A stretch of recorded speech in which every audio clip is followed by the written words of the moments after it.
Hello guys, welcome to learning microcontrollers. In this video, I will show you the difference between a microcontroller and a microprocessor. This is a very common debate, so let's get into it. So guys, this over here is your normal computer. Now see, I remove this left side, the monitor, the keyboard, the mouse. I am left with the CPU. Now see this CPU. We will in my last slide you will see what it has to do with a microcontroller. It has to do something with a microcontroller. So let's get started.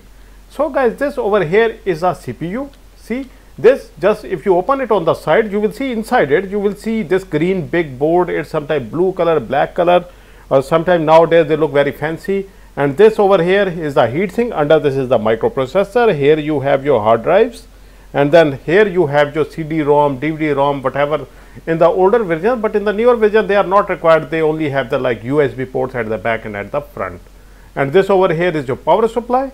Now guys, see, this have the processor as well, and this have all the necessary like graphics card installed on it. It works as the main component of the computer with which you connect all other components, like you connect the keyboard, mouse, webcam, anything you want, joystick, speaker, with this motherboard over here.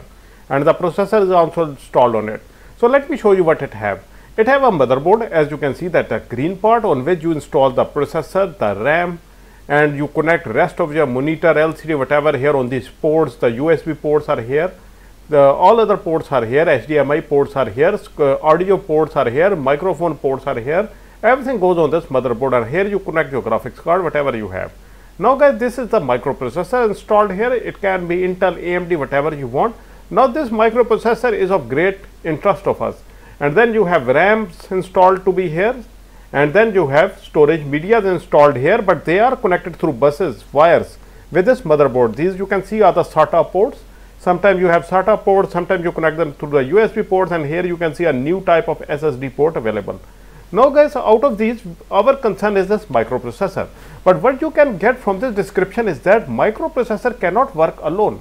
Microprocessor requires RAM, storage media, and a motherboard to work. Like you have to install it on the motherboard, and then motherboard connects the rest of its components together, and then your microprocessor works.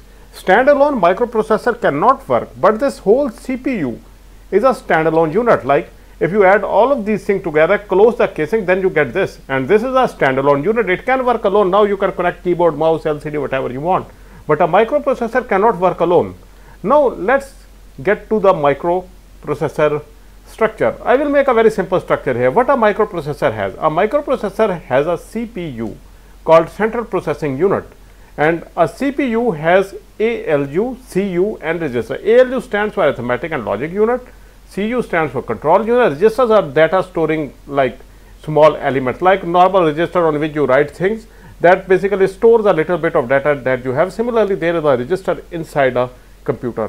Now guys, this ALU over here is responsible for performing all the arithmetic and logic operations. CU performs all the transfer operations, like fetch the data from the RAM, send the data to the hard disk, CPU to processing, and then send the data for the storage to the memory or to the register, whatever you want. So it is like a like something called a traffic warden, which knows where to get the data and send it to the ALU. Now this data will go to the register. It is processed. This is to be processed, and whatever the functions are. Now guys, this system cannot work on its own, like we saw in the previous slide. This system will be connected to the input devices externally. There will be no input device inside it, but there will be ports with which you will connect to the input devices. And then you have output devices through the motherboard, and then you have storage devices. Now see, you will have ports through which you will connect to the input devices, output devices, and the storage devices, and the microprocessor will be on the motherboard, and the motherboard is responsible to connect this microprocessor with the RAM, with the ROM, with the BIOS, with the rest of the components of a computer system that are input, output, and storage devices. Now guys, this is a microcontroller. Let's come to the microcontroller. Now microcontroller also has a CPU, and it also has ALU, CU, and the registers. Also add the register. I cannot add it because of space. Then unlike a microprocessor which requires a motherboard to work, microcontroller, you can say, has its own motherboard inside it. See, on the motherboard you have ports, like in that case you have USB ports, HDMI ports, and other ports. So in a microprocessor you also have ports, the UART port, SPI, GPIO, PWM, CAN, I2C, ADC. These ports are responsible for connecting the input and output devices with a microcontroller. Like you can connect UART port to a LCD, and the LCD will be used as the output device, or you may connect it to a touch screen which will do both the input and output operations, or you may connect on the UART port a sensor which will be giving the input. Whatever you want, like in a computer you can use a USB port. In a microcontroller you have these type of ports, and ADC port can be used to connect various sensors. Like you want to connect a potentiometer with a microcontroller, you connect it to the ADC port, and ADC port will do the ADC processing and send the data to the ALU or CU for processing using the buses. So in this way, a microcontroller do not require the motherboard to operate. You can say the motherboard is inside the microcontroller. Moreover, now this ADC port is here, behind it is an ADC module. Similarly, you have timers, counters, PWM pins, PWM module. See, you are using these things. Like for the timers and counters, you have special pins. Like a pin has a special function, it can do the timing operation, and it has built-in module like 2 timer, 3 timer, depending upon whichever microcontroller you have. Then guys, for the RAM, you have a built-in RAM in a microcontroller. You do not need to connect it separately on a motherboard, unlike a microprocessor. In case of microprocessor, we saw that microprocessor goes on a motherboard, then the RAM is installed separately on that motherboard. But in a microcontroller, you have on the same chip the RAM, the timers, the counters, the PWM, the ADC pins, the ports, the CPU, and the ROM as well, the buses, and the storage, the small memory in which you will store your program. You all have it in a single architecture. So in short, microprocessor has its own CPU, and it do not require the motherboard to operate. And microcontroller has its own CPU and do not require a motherboard and external RAM, external ROM, external ports to operate. Unlike this, a microprocessor requires a motherboard, external ports, and external structure to operate. Now you can see that inside the architecture of microcontroller, you have a microprocessor. Like in the previous slide, you saw that this part is also part of the you can call it like a microprocessor as well. So we are similar here. So in short, you can say that microprocessor is inside a microcontroller. Now let's do some further. Now this is a microcontroller here. What it has inside? CPU. CPU is our microprocessor. Storage, RAM, ROM, input, output port, comparator, buses. Now the output devices, it can be anything like touch screens, 7-segment displays, some TT protocol which you are sending and receiving data to a computer or something, a Bluetooth or Wi-Fi module with which you can send and receive data as well. And input devices, similarly, it can be a button, keypad, whatever you want. RS485 like protocol over which you are sending and receiving data. Bluetooth and Wi-Fi modules can be used for both input and output source.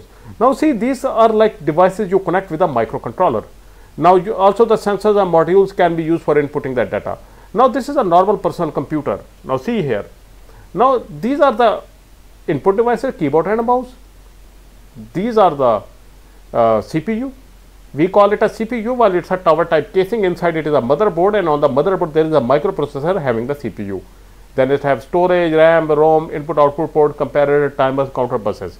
Similarly, see, these things are same in a microcontroller. This black box that we call basically CPU, tower type casing, is resembling the microcontroller in some sense. See, it resembles the microcontroller.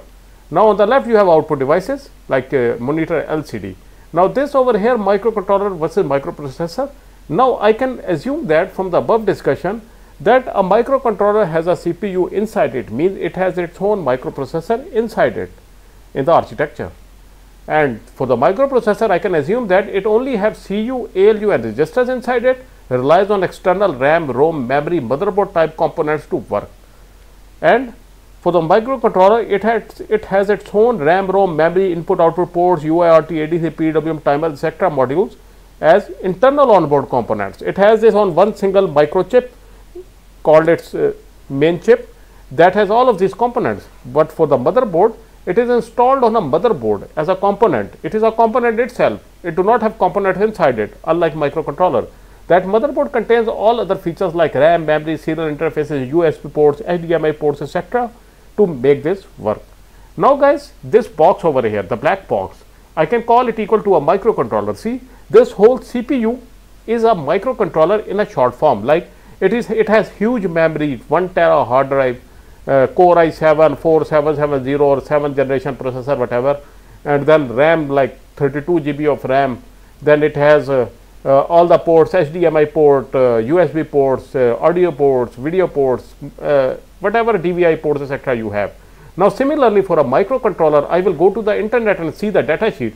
It also has RAM, like 8K of RAM, 32K of memory.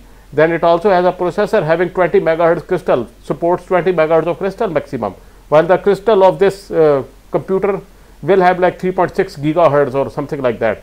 So this is a mini computer, I will say. This is a mini CPU, that what we call a tower type casing to be a CPU. In that sense, this is also a CPU, but a mini CPU.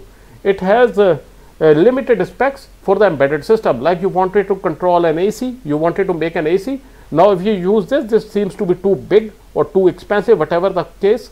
But this is very small. It can be small, so just installed on a card and become embedded into a split AC to become a AC. So that is how I am going to refer to it, that it is also the same thing but in a shorter form. Now for the microprocessor, this is a microprocessor. We are basically comparing microcontroller and microprocessor. Now we all know this system, the black one on the left, has a microprocessor like this. It is inside it. Similarly, a microprocessor is also inside it. We saw that the CPU is inside a microcontroller as well. So this thing resembles this thing in all senses. But it is just like a mini computer, a very small computer, embedded computer, which has a very limited capacity as per our requirement. It has its own ports, just like a normal computer, and it has its own microprocessor inside it, CPU. Similarly, this thing also has it, but in bigger terms, more power, more everything. So guys, this is it. I hope you guys learned something from this video. Thank you very much for your time, guys. If you have any question, please feel free to ask in the comment section. We'll see you in the next video.